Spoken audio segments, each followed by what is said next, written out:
जी अब आ जाए आप मुजारे मजहूल की तरफ और मुजारे मजहूल बनाने के स्टेप्स जो हैं वो नोट कर लें। सुलासी मजीद फी अब्वाब से मुजारे मजहूल बनाने का फॉर्मूला।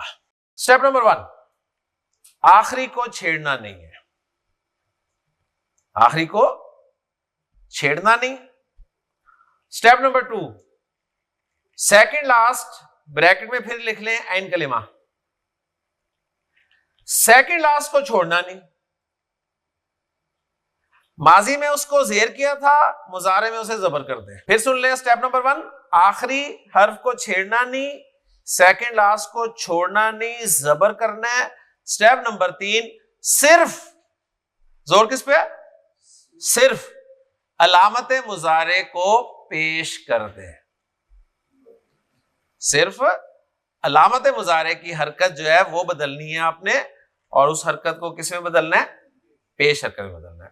माजी में था ना बाकी तमाम हरकतें पेश की थी, मुजारे में बाकी तमाम हरकतें नहीं करनी, सिर्फ अलामत मुजारे की हरकत जो है वो पेश करनी है। ओके जी।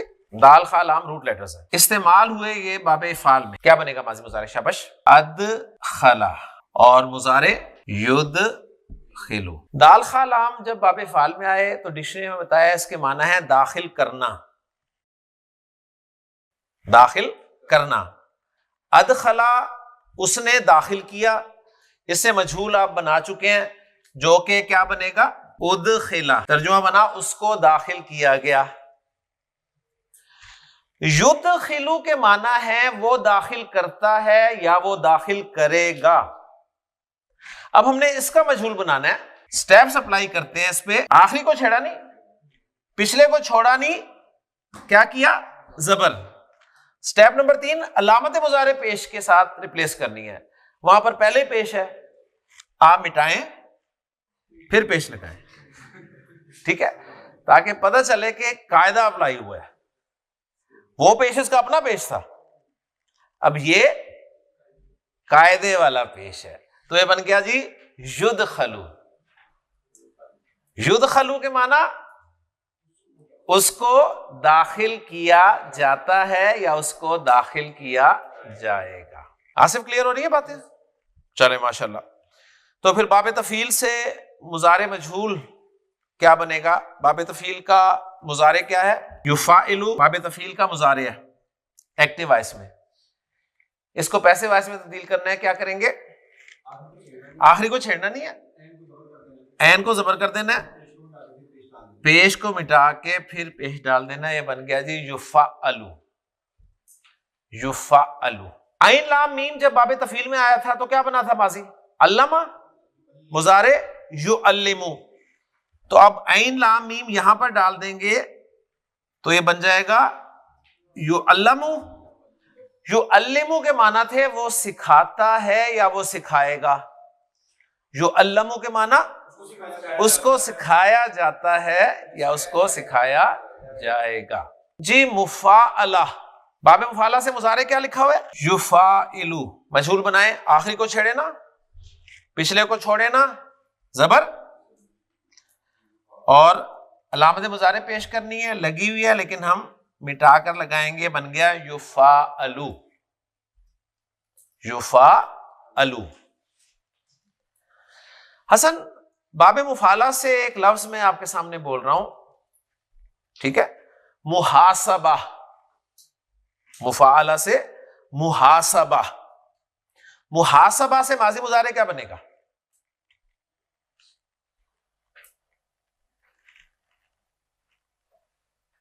एक्टिव वॉइस से जी। हासबा युहासिबु। हासबा युहासिबु इसके माना होते हैं हिसाब लेना, ठीक है? हिसाब लेना, मुहासबा। अच्छा, रूट लेटर्स क्या है?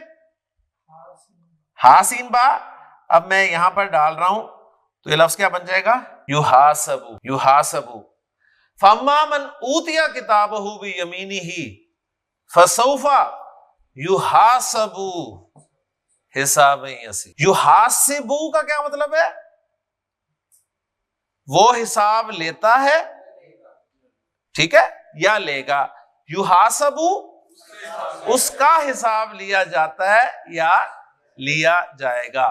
तो अल्लाह ताला ने फरमाया फम्मा मन ऊतिया किताबहु बियमीनिही, जैसे उसका आमाल नामा उसके दाएं हाथ में दिया जाएगा, फसौफा युहासबु हिसाबन यसीरा, तो उसका आसान हिसाब लिया जाएगा। अब ये तर्जुमा जब आप लाएंगे ना एक्टिव पैसिव के हिसाब से तो आपको इंशाल्लाह ताला मजा आएगा। अगला है जी तफाउल। तफाउल का मुजारे क्या लिखा है? यतफअलु। हाँ जी, इसका मजहूल बनाएं, आखिरी को छेड़ना नहीं है, पिछले को छोड़ना नहीं है, जबर करना है, पहले जबर है, मिटाएं फिर जबर लगाएं और अलामत मुजारे पेश के साथ करते हैं। तो क्या बन गया? युतफअलु। युतफअलु। युतफअलु। तो फा इन लाम की जगह हम वही काफ बा लाम रूट लेटर्स रखते हैं, तो क्या बन गया? युतकब्बलु। ठीक है। यतकब्बलु के माना थे वो कबूल करता है या करेगा, युतकब्बलु उससे या उसको कबूल किया जाएगा या जाता है। ठीक हो गया जी। अगला बाब है हमारा तफाउल। जी, तफाउल का मुजारे आप क्या लिखा हुआ देख रहे हैं? यतफाअलु। इसको चेंज करें, क्या बनेगा? युतफाअलु।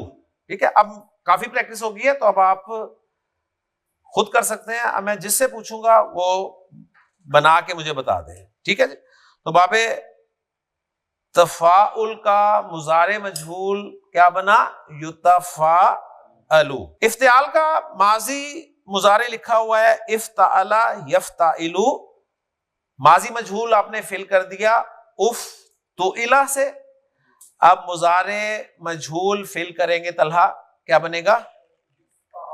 युफ्ताअलु। माशाल्लाह, युफ्ताअलु। जी शाहरोज, इनफियाल से मुजारे मजहूल बनाए। युनफाअलु। मैंने कहा था ना माशाल्लाह आप ज़हीन लोग हैं। तो इनफियाल से मुजारे मजहूल नहीं बनेगा। ठीक है। लास्ट बाब इस्तिफआल। साकिब, इस्तिफआल का माजी लिखा हुआ है इस्तफअला, मुजारे लिखा हुआ है यस्तफइलु। माजी मजहूल बन गया उस्तुफइला, तो मुजारे मजहूल क्या बनेगा? युस्तफअलु। माशाल्लाह, युस्तफअलु। युस्तफअलु। अब ये जो पैटर्न्स है ना, इनके साथ इंशाल्लाह आपका जहन जो है ना मैच कर जाएगा कहीं ना कहीं।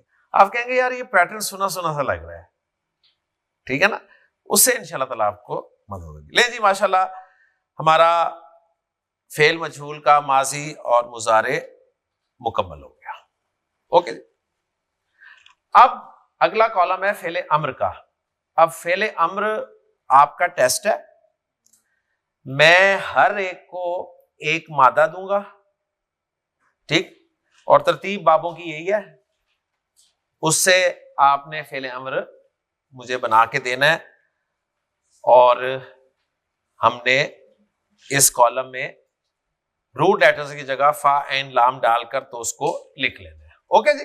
फरुख, नून, फा और काफ के रूट लेटर्स हैं। बाब है आपका पहला इफ़आल, माजी मुजारे शाबाश। अब आपके पास चार्ट है, देखें। अगर नहीं याद होता बल तो याद ही है आपको, नहीं होता तो देख के बता दें माजी मुजारे क्या बनता है जी। अनफका, एक्सीलेंट। अनफका युनफिकु। अनफका युनफिकु इनफाक के माना होते हैं खर्च करना। सही। फेले अमर बनाना है हमने। मुझे बताएं फेले अमर किससे बनेगा, माजी से या मुजारे से?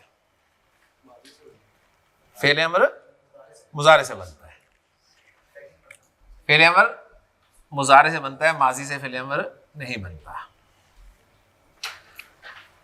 दूसरी बात यह कि मुजारे के सारे सीगों से बनेगा नहीं, सिर्फ सेकंड पर्सन से बनेगा। सेकंड पर्सन के सीगे कौन से हैं?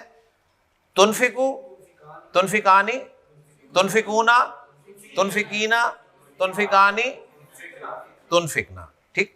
अब इन 6 में से किसी एक से मैं आपसे बनवा लूंगा। तुनफिकूना से बनाना है। अच्छा फरूक, फेल अमर बनाने के स्टेप्स याद है? नहीं है? हसन याद है? क्या स्टेप्स है? आखिरी और को जज़म नहीं करना, वो तो दूसरा स्टेप है। पहला स्टेप है जो सीखा आपके पास मौजूद है उसे मजूम करना है, ठीक है। और ऊना वाले मजूम कैसे होते हैं? नून ड्रॉप हो जाता है, ठीक है। स्टेप नंबर 2 होता है अलामत मुजारे हटाने के। अगर पढ़ा जा रहा हो, मतलब फेल अमर तैयार हो जाता है, फेल अमर तैयार हो जाता है, ना पढ़ा जाए तो फिर हमज़तुल वस्ल को कॉल की जाती है, ठीक है ना। ये सारे स्टेप्स आपको याद है। अच्छा, बाबे फाल से अब जब आपने फेल अमर बनाना है ना, तो आसिफ एक बात अच्छी तरह नोट कर लें, बाबे फाल से जब भी आप फेल अमर बनाएं तो मुजारे में वो जो अलिफ हमने निकाला हुआ था ना, उसको बुला के बनाना है। बाबे फाल में मुजारे में हमने अलिफ निकाल दिया था ना, अनफका यू अनफिकू था असल में, ठीक है ना। अलामत मुजारे के बाद ही होगा ना, तो वो अमर बनाने के लिए बुला के बनाना है, बुला के बनाना है उसे। तो तुनफिकूना से नहीं बनाएंगे हम, तू अनफिकूना से बनाएंगे। ओके जी। तो अब पहले हम उसे बुलाएंगे, वो हमजा आएगा जबर के साथ और ये बन जाएगा जी तू अनफिकूना, तू अनफिकूना। ओके, ये बहुत अहम बात है, इसे याद रखना है आपने। अब अप्लाई करें स्टेप्स। स्टेप नंबर 1 मजूम करना है।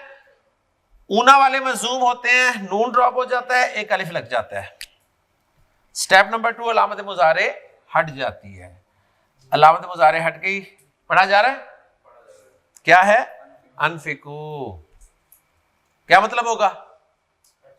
खर्च करो, तुम सब खर्च करो। व अनफिकू मिम्मा रज़क़नाकुम मिन कबली अन यअतिया अहदकुमुल मौत। अक्सर आप डॉक्टर साहब की जुबान से ये आयत सुनते हैं इशा की नमाज में कि या अय्युहल्लज़ीना आमनू ला तुल्हिकुम अमवालुकुम वला औलादुकुम अन ज़िक्रिल्लाह। ईमान वालों, तुम्हें तुम्हारे माल और तुम्हारी औलाद अल्लाह की याद से गाफिल ना कर दे। वमन यफ़अल ज़ालिका फ़उलाइका हुमुल खासिरून। जो ऐसा करेगा तो वो बड़े ही खसारे में होगा। व अनफिकू, अब देखें बाबे फाल का हमजा असली हमजा है, इसके पीछे आ रहा है वाओ,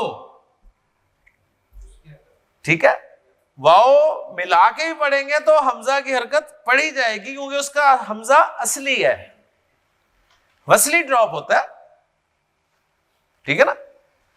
तो वह अनफिकू, क्लियर हो गया जी। अच्छा, अब रूट लेटर्स क्या थे? नून फा काफ थे ना। नून फा काफ की जगह हमने फा ऐन लाम रख देना है, बस फा ऐन लाम, ठीक। तो क्या बन गया जी? फेल अमर क्या बनेगा? पहला पहला, क्योंकि पहला वाला लफ्ज रखना है ना हमने, फेल अमर बनाने के लिए हमने पहला लफ्ज रखना है अफ इल। तो कॉलम में लिख लें अफ इल। देखे ना, तू अनफिकू था ना, तू अनफिकू से स्टेप नंबर 1 तू अनफिक, ता निकली अनफिक, नून फा काफ की जगह फा ऐन लाम डाला तो अफ इल। तो अफ इल का पैटर्न आ गया आपका फेल अमर का, अफ इल। तफईल जी। हसन, हसन रूट लेटर्स हैं तो, हा और रा। तफील से माजी मुजारे बना दें। अब ये साथ प्रैक्टिस भी हो रही है हमारी, सारी जो हमने किया है उससे प्रैक्टिस कर रहे हैं जी। Excellent, very good. ताहरा युताहिरु। फेल अमर बनाना है, इससे बनाऊं, इससे मुजारे से, सबसे बनाऊं या कोई खास सेकंड पर्सन से? सेकंड पर्सन का जो पहला लफ्ज है ना उससे बनाना है। पहला कौन सा बनेगा? तुताहिरु। स्टेप्स अप्लाई करें। मजूम करें। पेश की जगह जज़म आ गई। स्टेप नंबर 2, अलामत मुजारे हटाए। पहले मेरा तैयार हो गया, पढ़ा जा रहा है। ताहिर, ताहिर के माना तू पाक कर दे। ताहरा यू ताहिरू के माना होते हैं ना, पाक करना। तो ताहिर के माना क्या हुए? तू पाक कर दे। अल्लाह के रसूल ने बड़ी खूबसूरत दुआ सिखाई है, अल्लाहुम्मा, ए अल्लाह ताहिर तू पाक कर दे कल्बी, कल्बी मेरे दिल को। अल्लाहुम्मा ताहिर कल्बी, ए अल्लाह मेरे दिल को पाक कर दे। किससे? मिनन निफाक,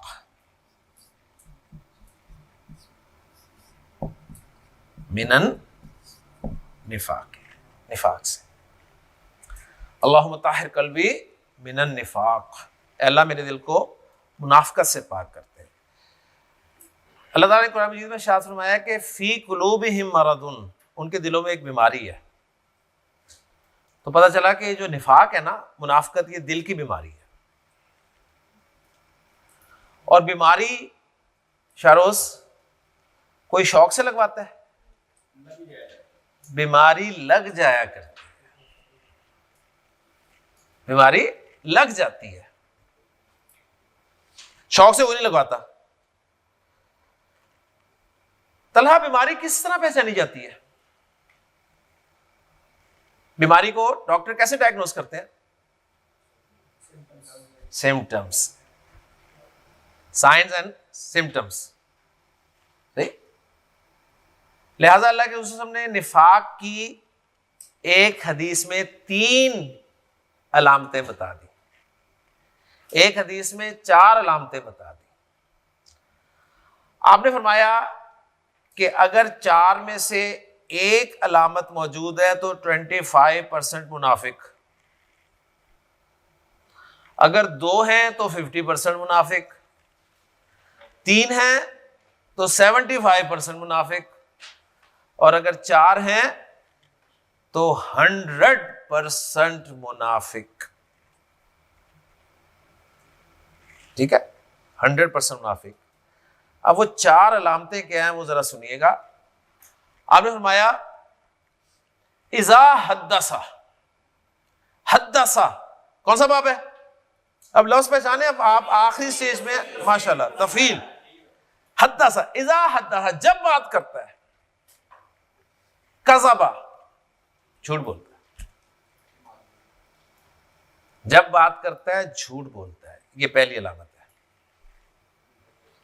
आपने फरमाया इज़ा तुमिना, ये अभी पैसिव वॉइस है इफ्तियाल का, इसलिए अभी पहचाना नहीं जाएगा। इज़ा तुमिना, जब अमानत उसके पास रखवाई जाती है तो खाना, खयानत करता है।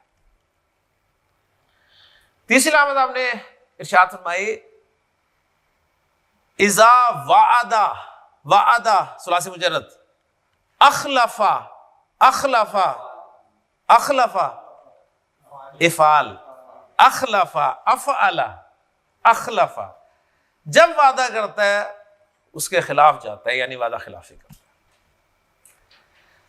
चौथी अलामत इज़ा खासमा, मुआविया खासमा, फाअला, माशाअल्लाह, खासमा बाबे मुफाला, जब झगड़ा करता है फजरा, फट पड़ता है। 4 अलामतें फिर सुने, इज़ा हद्दसा कज़बा, इज़ा तुमिना खाना, इज़ा वाअदा अखलफा, इज़ा खासमा फजरा। जब बात करता है झूठ बोलता है, जब उसके पास अमानत रखाई जाती है खयानत करता है, जब वादा करता है वादा खिलाफी करता है, जब लड़ाई झगड़ा करता है तो फट पड़ता है, यानी गाली गलोच पर उतर आता है। मुझे बताइए ये जो 4 अलामतें हैं, क्या ये हम में नहीं है? हम में से कौन है जो झूठ नहीं बोलता? हम में से कौन है जो वादा करके उसे 100% पूरा करता है? हम में से कौन है जिसके पास अमानत रखाई जाती है तो वो खयानत नहीं करता? आप कहेंगे हाँ, हमारे पास अमानत कौन रखवाता है? अमानत को जरा वसी मफहूम में ले, मशवरा भी एक अमानत होता है। आपको कोई अपनी बात बताता है तो वो एक अमानत होती है, ठीक है? आप फौरन ही फोन करके दूसरे को बता देते हैं तो अमानत में खयानत है। और जब आपकी लड़ाई होती है तो मेरा ख्याल आप तो दुआएं देते हैं, क्यों जी? माँ बहन एक नहीं कर देते? तो ये माना है फजरा फट पड़ता है, गाली गलौज पे उतर आता है। लेकिन इन अलामतों के बावजूद कभी हमने अपने आप को मुनाफिक समझने की कोशिश की? कभी नहीं। कुरान मजीद पढ़ते हुए जब भी हम मुनाफिकीन का तस्करा पढ़ते हैं तो हम कहते हैं अच्छा, इससे मुराद अब्दुल्ला इब्न उबई है, इससे मुराद फलां मुनाफिक है, इससे मुराद फलां मुनाफिक है, इससे मुराद फलां मुनाफिक है। मा खाफहु इल्ला मुमिनुन, इससे डरता सिर्फ मोमिन है। इससे डर सिर्फ मोमिन को लगा होता है कि मुझे ना लग जाए। वमा अमिनहु इल्ला मुनाफिकुन, और इससे बेखौफ सिर्फ मुनाफिक रहता है। निफाक बीमारी की परेशानी किसको होती है?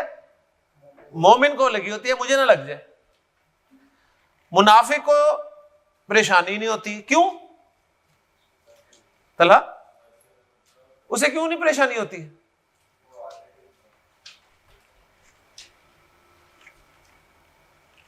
क्यों भाई?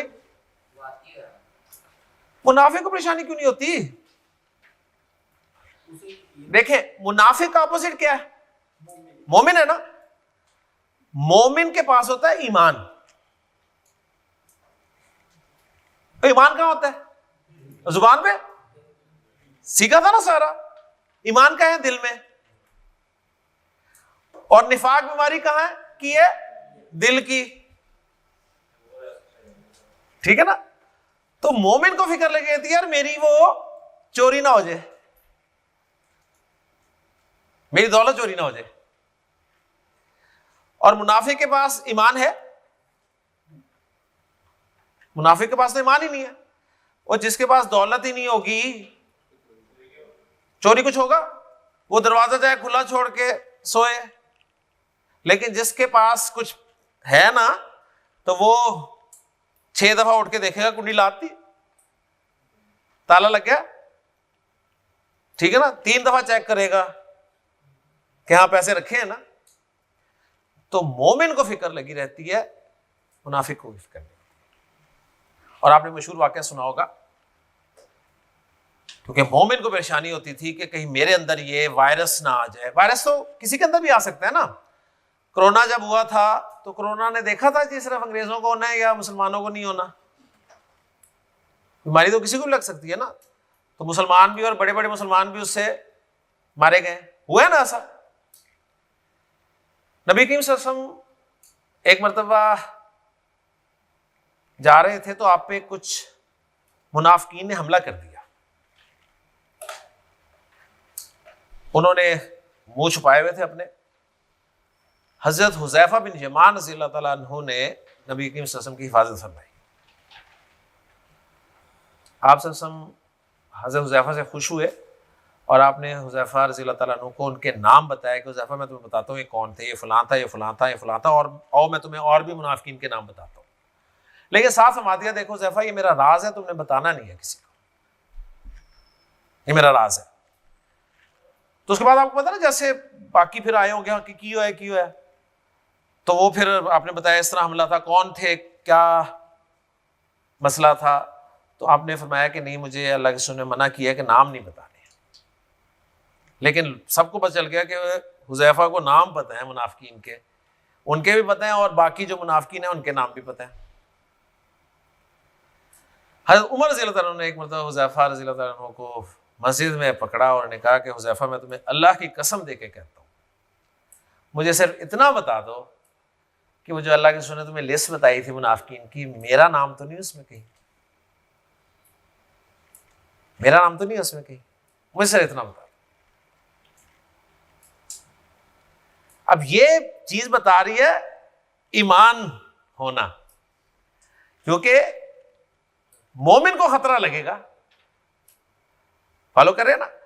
और हजरत उमर रज़ियल्लाहु अन्हु को जिसके बारे में शक होता था ना कि मुनाफिक है, तो आप देख सकते हैं हुज़ैफा, अगर वो मर गया शख्स, उसके जनाजे में शामिल हुए कि नहीं हुए? क्योंकि जो रईसुल मुनाफिकीन था ना, अब्दुल्लाह इब्न उबई, रईसुल मुनाफिकीन आप देख लें, यानी मुनाफिकों का सरदार, वो जब मरा है तो उसके बेटे, उनका नाम था अब्दुल्ला, उनका नाम भी अब्दुल्ला था, वो पक्के मोमिन थे। वो अल्लाह के रसूल के पास आए हैं कि अल्लाह के रसूल, मेरा बाप जो भी था, जैसा भी था, अब मर गया है, आप अपनी चादर इनायत फरमाते हैं उसके कफन के लिए। अल्लाह के रसूल ने अपनी चादर अता फरमा दी। तो ऐसे कफन, नबी वसल्लम की चादर अब्दुल्ला इब्न उबई के लिए इस्तेमाल की गई। अब नबी के वसल्लम उसका जनाजा पढ़ा रहे हैं। अब हज़रत उमर रज़ियल्लाहु अन्हु से ये जो है ना, वो यानी समझ नहीं आई उन्हें कि ये तो पक्का सबको नजर आ रहा है मुनाफिक, और आप सब इसका जनाजा पढ़ रहे हैं। कहते हैं कि आप सबसे बाहर निकले और आपने अल्लाह के रसूल से फरमाया कि अल्लाह के रसूल सल्लल्लाहु अलैहि वसल्लम, आप जानती नहीं मुनाफिक है? आपने कहा मुझे पता है। फिर चले गए। फिर थोड़ी देर बाद बाहर कहते हैं अल्लाह के रसूल, इसने फला फला मौके पे ये किया था। आपने कहा मुझे पता है।